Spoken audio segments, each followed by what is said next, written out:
Welcome to స్వతంత్ర news. నేను అబిత. ముందుగా హెడ్లైన్స్. జనగామ జిల్లాలో హై టెన్షన్. ఆరూరిని తరలిస్తున్న వాహనాలను అడ్డుకున్న బీజేపీ. ఈ నెల 16న ఇడుపులపాయకు జగన్. తుది జాబితా విడుదల అనంతరం ఎన్నికల ప్రచారం.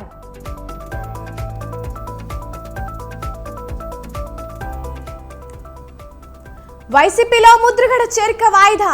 ఈ నెల 16న పార్టీ మారనున్న కాపు నేత.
జనగామ జిల్లా పెంబర్తి వద్ద ఉద్రిక్తత నెలకొంది. మాజీ ఎమ్మెల్యే ఆరూరి రమేష్ తీసుకెళ్తున్న వాహనాలను బీజేపీ కార్యకర్తలు అడ్డుకున్నారు. ఈ క్రమంలో బీఆర్ఎస్ బీజేపీ కార్యకర్తల మధ్య వాగ్వాదం, తోపులాట చోటు చేసుకుంది.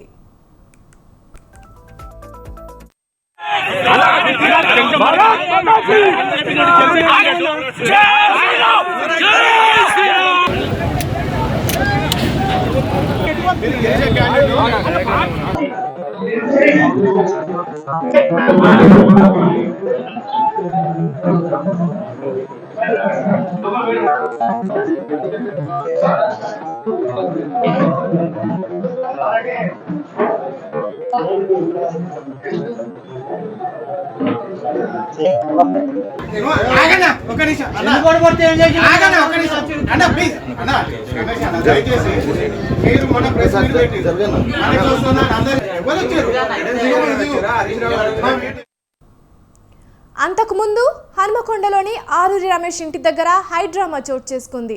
బీఆర్ఎస్ పార్టీకి రాజీనామా చేసేందుకు సిద్ధమైన ఆరూరి ప్రెస్ మీట్ పెడుతున్న సమయంలో మాజీ మంత్రి ఎర్రబెల్లి, ఎమ్మెల్సీ బస్వరాజు, సారయ్య, బీఆర్ఎస్ నేతలు ఆరూరి ఇంటికి వచ్చారు. ఆయనను బుజ్జగించేందుకు ప్రయత్నించారు. అయినా ఆయన వెనక్కి తగ్గలేదు.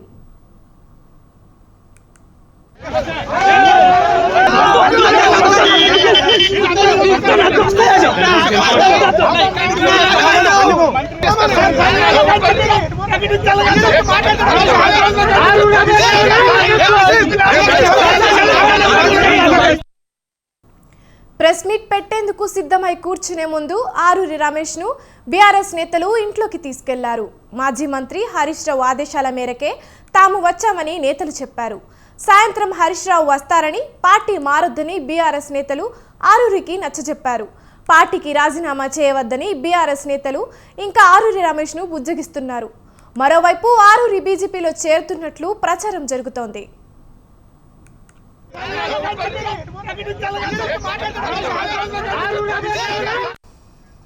ఇక ఇదే అంశంపై మరింత సమాచారాన్ని సుధాకర్ ఫోన్ లైన్ ద్వారా అందిస్తారు మా ప్రతినిధి. చెప్పండి సుధాకర్. Thank you Abitha. గత కొద్ది రోజుల నుంచి వరంగల్ జిల్లా వ్యాప్తంగా జరుగుతున్న ఏదైతే బీఆర్ఎస్ పార్టీకి సంబంధించిన నాయకులు మొత్తం ఇటు కాంగ్రెస్ కానీ బీజేపీ పార్టీలో కానీ జంపుకోవడం జరుగుతుంది, పార్టీలు మారడం జరుగుతుంది. అదే క్రమంలో చూస్తే ఈ రోజు వరంగల్ జిల్లాకు సంబంధించి వర్ధనపేట నియోజకవర్గానికి సంబంధించిన ఒక ఎమ్మెల్యే, మాజీ ఎమ్మెల్యే ఆరూరి రమేష్, అతను బీఆర్ఎస్ పార్టీ వీడి బీజేపీ పోవడానికి ఈ రోజు ఒక ప్రెస్ మీట్ పెట్టడం జరిగింది. ఉదయం ప్రెస్ మీట్ అని చెప్పి ప్రకటించిన తర్వాత అతని దగ్గరికి వెళ్ళిన ఎర్రబెల్లి దయాకర్ మరియు ఎమ్మెల్సీ బస్వరాజు వెళ్ళడం జరిగింది. వీరు వెళ్ళి వాళ్ళు అక్కడ ప్రెస్ మీట్ పెట్టకుండా అడ్డుకొని అతని పార్టీ మారకుండా ఉండాలని చెప్పి బుజాయింపులు చేయడంతో పాటు అతన్ని హనుమకొండ నుంచి నేరుగా అతన్ని హైదరాబాద్ హరీష్ రావు రమ్మంటున్నాడు అని చెప్పేసి హరీష్ రావుతో ఫోన్ మాట్లాడి తీసుకుపోవడం జరిగింది. అక్కడి నుంచి కూడా ఒక హైడ్రామా లాగా నెలకొంది. గత కొద్ది రోజులను చూస్తే వరంగల్ ఉమ్మడి జిల్లా వ్యాప్తంగా చూస్తే ఒక్కొక్కరు పార్టీలు మారడం జరుగుతుంది. పార్టీలు మారడమే కాకుండా కొంతమంది నాయకులు ముఖ్యంగా చూస్తే ఇప్పుడు అధికార పార్టీలో ఉన్న కడియం శ్రీహరి కూడా కాంగ్రెస్ పోతారనే వాదన కూడా వినిపిస్తుంది. ఎందుకంటే కడియం శ్రీహరి కాంగ్రెస్ పోవడం వల్లనే అతనికి స్వాగతం పలుకుతూ ఇక్కడ ఎవరైతే ఉన్నారో తాటికొండ రాజాని కూడా వద్దని ఇప్పటివరకు అతన్ని పార్టీలోకి తీసుకోకపోవడం కూడా ఇదొక చూడవచ్చు. దీన్ని కూడా ఇదొక కోణంలో. అదే కాకుండా చూస్తే ఈ రోజు ఇతన్ని ఎవరైతే ఎర్రబెల్లి దయాకర్ రావు వాహనంలో హైదరాబాద్ తీసుకెళ్తుండగా ఇతన్ని జనగం దగ్గర అడ్డుకోవడం జరిగింది. బీజేపీ జిల్లా అధ్యక్షులు మరికొంతమంది కలిసి అడ్డుకొని ఇతను మా పార్టీలో జాయిన్ అవుతుండో ఎందుకు వద్దంటున్నా అని చెప్పి కూడా అక్కడ గడబిడ కూడా జరిగింది. దీనిపైన కూడా అక్కడ ఉన్న పోలీసులు వచ్చి తక్షణ జోక్యం చేసుకుని ఎక్కడ వాళ్ళు అక్కడ పంపించడం జరిగింది. దీంతో పాటు అక్కడ సద్దుమణి ఈ యొక్క ఆరూర్ రమేష్ బీజేపీలో ఎప్పుడు జాయిన్ అవుతారని కూడా వేచి చూడడం జరుగుతుంది. ఎందుకంటే అతను అనుచర వర్గం కూడా పెద్ద ఎత్తున కూడా ఈ రోజు రావడం జరిగింది. అక్కడ ఆరూర్ రమేష్ కాకుండా ఇతను ఎవరైతే తీసుకెళ్ళడానికి వచ్చిన మాజీ మంత్రి ఉన్నారో ఎర్రబెల్లి దయాకర్ రావును కూడా అడ్డుకోవడం జరిగింది. వీరిపైన కూడా కొంచెం అక్కడ గలాట కూడా జరిగింది. ఇదే క్రమంలో చూస్తే ఇక్కడ మరి కాసేపట్లో చూడాల్సిన పరిస్థితి కూడా ఉంది. ఆరూర్ రమేష్ బీఆర్ఎస్ లో ఉంటాడా బీజేపీకి వస్తారని చెప్పి వేచి చూడాల్సిన పరిస్థితి కూడా ఉంది. ఎందుకంటే బీజేపీ నుంచి అతనికి వరంగల్ ఎంపీ స్థానం కూడా కన్ఫర్మ్ గా అయిందని చెప్పి కూడా చెప్పడం జరుగుతుంది. ఎందుకంటే ఇప్పటివరకు 9 స్థానాలు ప్రకటించినా కూడా వరంగల్ ఎంపీ స్థానం ప్రకటించకపోవడంతో పాటు ఇక్కడ ఆరూర్ రమేష్ వస్తున్న అవకాశాలు ఎక్కువ శాతం గెలుపొందే అవకాశాలు ఉన్నాయని చెప్పి వేచి చూడాల్సిన పరిస్థితి ఉంది. అవిత right, thank you Sudhakar.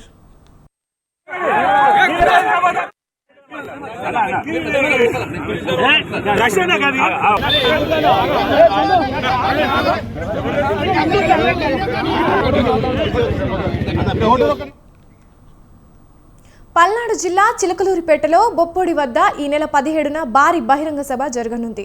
TDP, Janasena, BJP ఉమ్మడిగా నిర్వహిస్తున్న ఈ సభకు ఏర్పాట్లు ప్రారంభమయ్యాయి. దీనికి సంబంధించిన భూమి పూజలో టీడీపీ జాతీయ ప్రధాన కార్యదర్శి నారా లోకేష్తో పాటు 3 పార్టీల నేతలు పాల్గొన్నారు.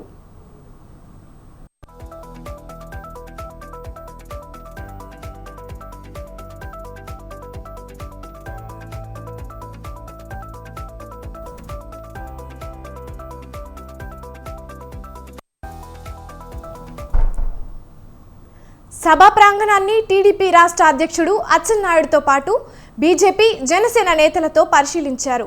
సభ నిర్వహణ కమిటీలతో ఏర్పాట్లపై చర్చించారు.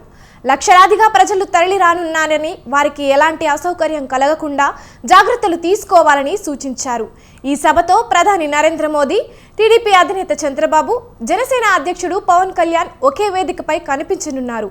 3 పార్టీలు దీన్ని ప్రతిష్టాత్మకంగా తీసుకున్నాయి. పొత్తు తర్వాత జరిగే తొలి సభ కావడంతో ఏర్పాట్లను లోకేష్ స్వయంగా పర్యవేక్షిస్తున్నారు. వివిధ కమిటీలతో భేటీ అయ్యి సభ ఏర్పాట్ల గురించి చర్చించారు. సభా ప్రాంగణం వద్ద భూమి పూజ నిర్వహించారు. పొత్తు కుదిరిన తర్వాత నిర్వహిస్తున్న మొదటి సభను ప్రతిష్టాత్మకంగా తీసుకున్నాయి 3 పార్టీలు.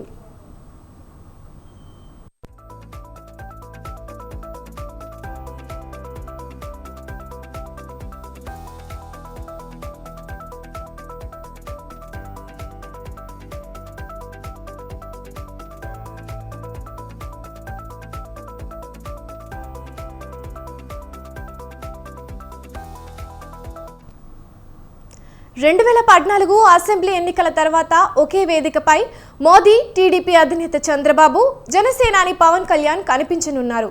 వచ్చే ఎన్నికల్లో బీజేపీ, టీడీపీ, జనసేన మధ్య పొత్తు కుదిరింది.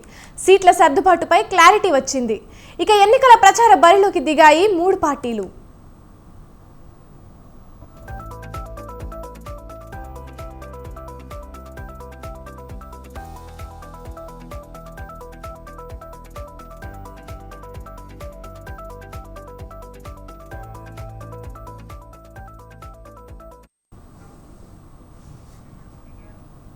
సంగం బండ ప్రాజెక్టు పూర్తి ఆయకట్టుకు సాగునీరు అందిస్తామని డిప్యూటీ సీఎం బట్టి విక్రమార్క అన్నారు. సంగం బండను గత బీఆర్ఎస్ ప్రభుత్వం పట్టించుకోలేదని విమర్శించారు. నారాయణపేట జిల్లా మక్తల్లో ప్రజా దీవెన సభలో బట్టి, మంత్రి ఉత్తమ్ పాల్గొన్నారు. సంగం బండ ప్రాజెక్టును డిప్యూటీ సీఎం బట్టి, మంత్రులు పరిశీలించారు.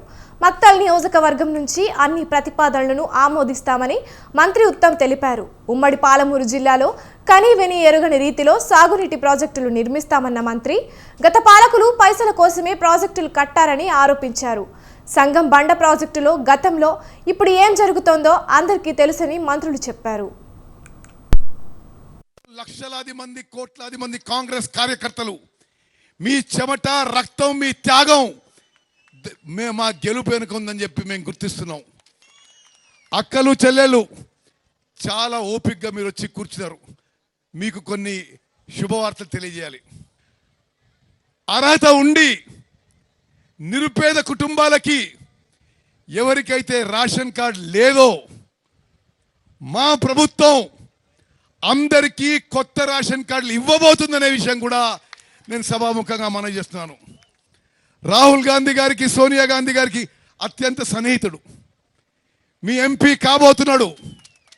మీకు ఆయన ఎంపీగా మీ సేవలు అసలు అమోఘంగా ఉండేదని చెప్పి నేను మనవి చేస్తున్నా.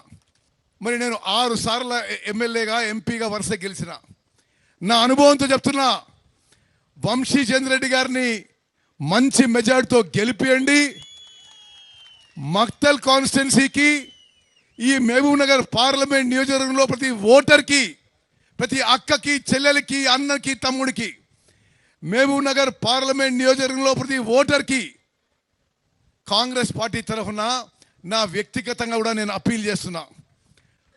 ఈ రాష్ట్రంలో లక్షలాది మంది కోట్లాది మంది కాంగ్రెస్ కార్యకర్తలు మీ చెమట రక్తం మీ త్యాగం మా గెలుపు వెనుక ఉందని చెప్పి మేము గుర్తిస్తున్నాం. అక్కలు చెల్లెలు చాలా ఓపికగా మీరు వచ్చి కూర్చున్నారు. మీకు కొన్ని దాదాపు ఒక దశాబ్ద కాలం ఈ ప్రాంతాల్లో పాలన చేసిన టిఆర్ఎస్ పార్టీ పట్టించుకోకుండా వదిలేయటం వల్ల గత 10 సంవత్సరాలుగా 25,000 ఎకరాలు పండాల్సిన పంట భూములు పండకుండా ఎండిపోయి ఉన్నటువంటి ప్రదేశాన్ని చూస్తా ఉంటే నిజంగా కడుపు తరక్కిపోతా ఉంది. ఈనాడు మనం కొట్లాడి తెచ్చుకున్న తెలంగాణ రాష్ట్రం 10 ఏళ్ల పాటు టిఆర్ఎస్ పార్టీ పాలన చేసింది. ఒక్కసారి మనసు పెట్టి ఆవేశాలు పోకుండా భావోద్రేకాలకు గురి కాకుండా నెమ్మదిగా మనసు పెట్టి ఆలోచించండి. 10 ఏళ్లు మనం ఈ రాష్ట్రాన్ని తెచ్చుకుంది నీళ్ల కోసమే, 10 ఏళ్లు ఈ రాష్ట్రాన్ని తెచ్చుకుంది ఉద్యోగాల కోసమే, 10 ఏళ్లు ఈ రాష్ట్రాన్ని తెచ్చుకున్నది కేవలం పేదల ఇళ్ల కోసమే, 10 ఏళ్లు ఈ రాష్ట్రాన్ని తెచ్చుకుంది సర్వతోముఖ అభివృద్ధి కోసమే. కానీ 10 ఏళ్లు పాలన మహిళల భవిష్యత్తు కోసం ఎంత పెట్టుబడైనా పెడతామని టీడీపీ అధ్యక్షుడు చంద్రబాబు అన్నారు.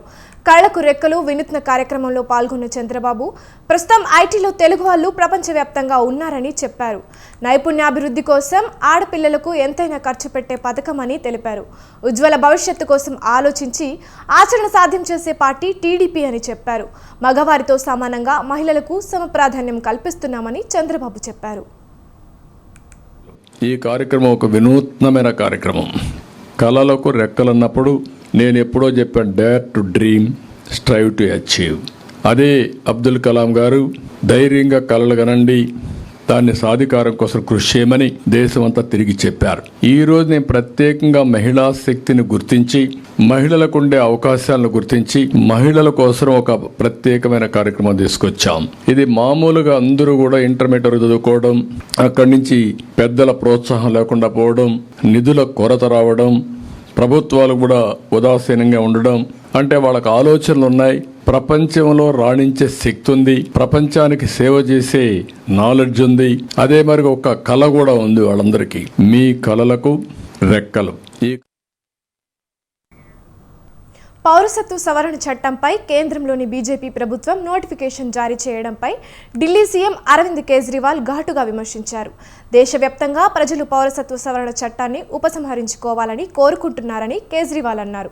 బంగ్లాదేశ్, పాకిస్తాన్, ఆఫ్ఘనిస్తాన్ నుంచి వచ్చే మైనారిటీలకు భారత పౌరసత్వం ఇస్తామని కేంద్రం చెబుతోందని తెలిపారు. ఆయా దేశాల నుంచి భారీ సంఖ్యలో మన దగ్గర మైనారిటీలను తీసుకువస్తారని చెప్పారు. బీజేపీ ప్రభుత్వం భారత యువతకు ఉద్యోగ అవకాశాలు కల్పించదని, పాకిస్తాన్ నుంచి వచ్చే వారి పిల్లలకు ఉద్యోగాలు ఇస్తుందని కేజ్రీవాల్ విమర్శించారు. आखिर है क्या?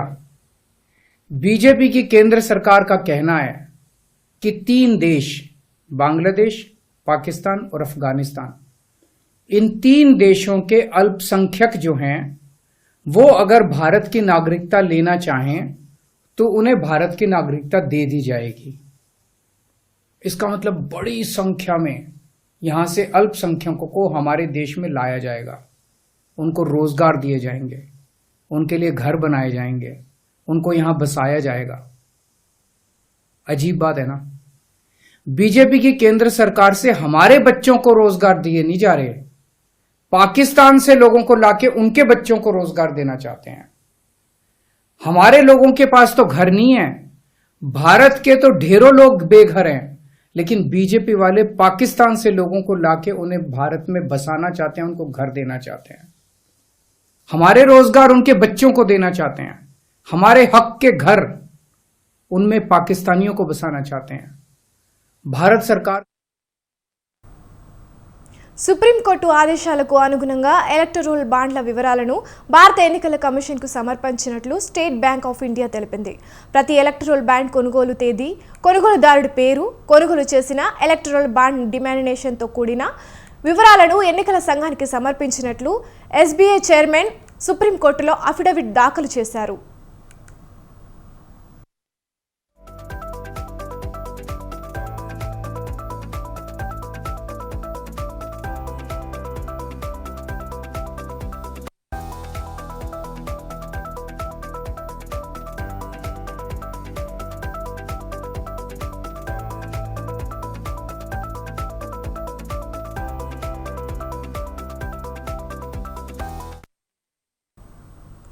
ఎలక్టరల్ బాండ్లను ఎన్కాష్ చేసుకునే తేదీ, వివరాలు, అందుకున్న రాజకీయ పార్టీల పేర్లకు సంబంధించిన వివరాలను కూడా ఎన్నికల సంఘానికి అందజేసినట్లు ఎస్బీఐ వివరించింది. ఎలక్టోరల్ బాండ్ల విషయంలో పారదర్శకత కోరుతూ సుప్రీంకోర్టు ఆదేశాలకు అనుగుణంగా ఈ నిర్ణయం తీసుకున్నారు. మార్చి 12న కార్యకలాపాలు ముగిసేలోగా ఈ ఎలక్టోరల్ బాండ్ల వివరాలను ఎన్నికల సంఘానికి వెల్లడించాలని ఎస్బీఐని సుప్రీంకోర్టు ఆదేశించింది.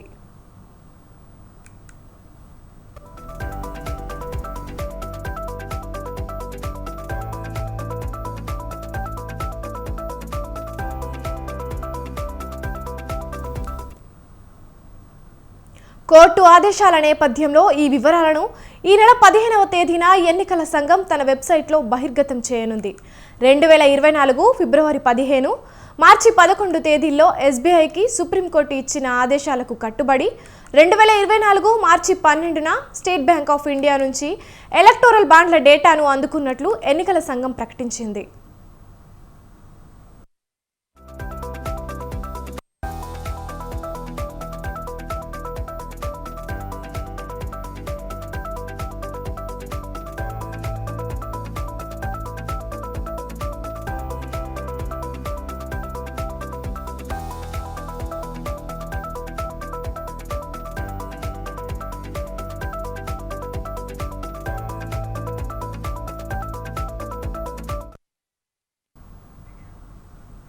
ప్రధాని నరేంద్ర మోదీ రాజస్థాన్లో జైస్మేర్ సమీపంలోని పోఖ్రాన్ ఫీల్డ్ ఫైరింగ్ రేంజ్ను సందర్శించారు.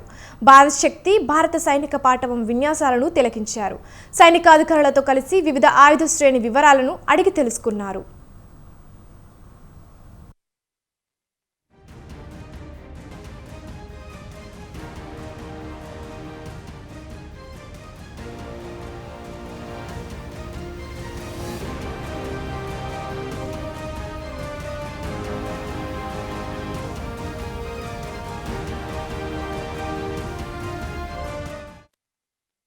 పోఖ్రాన్ ఫీల్డ్ ఫైరింగ్ రేంజ్లో 30కి పైగా దేశాల ప్రతినిధులతో కలిసి ప్రధాని నరేంద్ర మోదీ భారత్ శక్తి విన్యాసాలు తిలకించారు. భారత యుద్ధం ఆయుధ శ్రేణి పాటవాన్ని ప్రత్యక్షంగా చూశారు.